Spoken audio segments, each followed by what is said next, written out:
দেখেন, তৃণমূল কংগ্রেস 2011 সালের পূর্বে অনেক প্রতিশ্রুতির বুলিয়া উড়িয়ে তাঁরা এসেছিলেন। তাঁরা বলেছিলেন গণতন্ত্র রক্ষা হবে, মানুষের যে অধিকার সেই অধিকার ফিরিয়ে দেবে।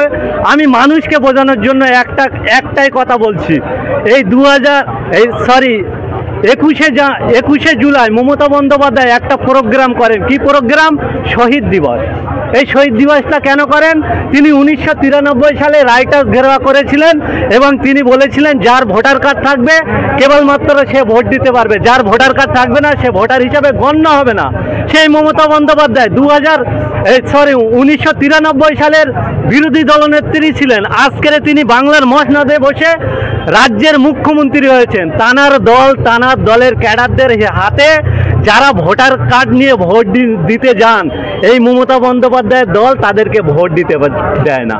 এর থেকে বড় প্রমাণ আমি এই মুহূর্তে আর দিতে পারছি না। এই মমতা বন্দ্যোপাধ্যায় সহ তৃণমূলের নেতারা স্টেজে দাঁড়িয়ে এক কথা বলে এবং বাস্তবে তার রূপ খুঁজে পাওয়া যায় না। তাই এদের কথা সোশ্যাল মিডিয়ায় যতই কম বলবো ততই ভালো।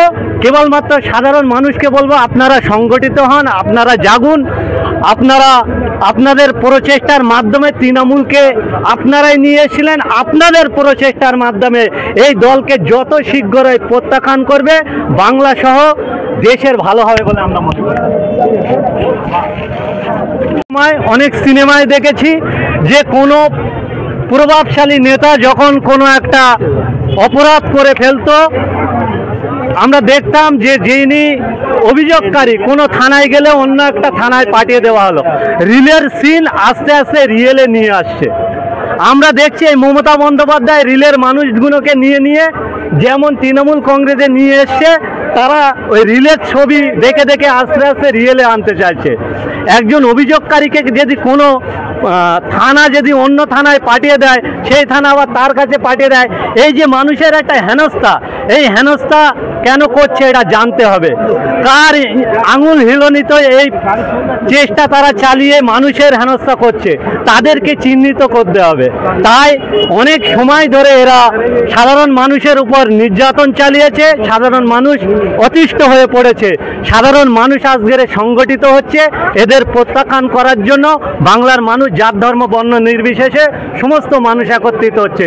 আমি সমস্ত মানুষকে আহ্বান করব যে আপনাদের প্রচেষ্টা যদি না থাকে, এই পুলিশ বলো আর কোনো রাজনৈতিক কারবারিরা নেতা সেজে যারা আছে তারা আপনাদের প্রোটেকশন দিতে পারবে না। আপনার ইচ্ছা শক্তি, আপনার প্রচেষ্টা, সংগঠিত মানুষ যদি একত্রিত হয় তাহলে বাংলা সহ আপনার পরিবার এবং নিজেকে বাঁচাতে পারবে বলে আমরা মনে করছি।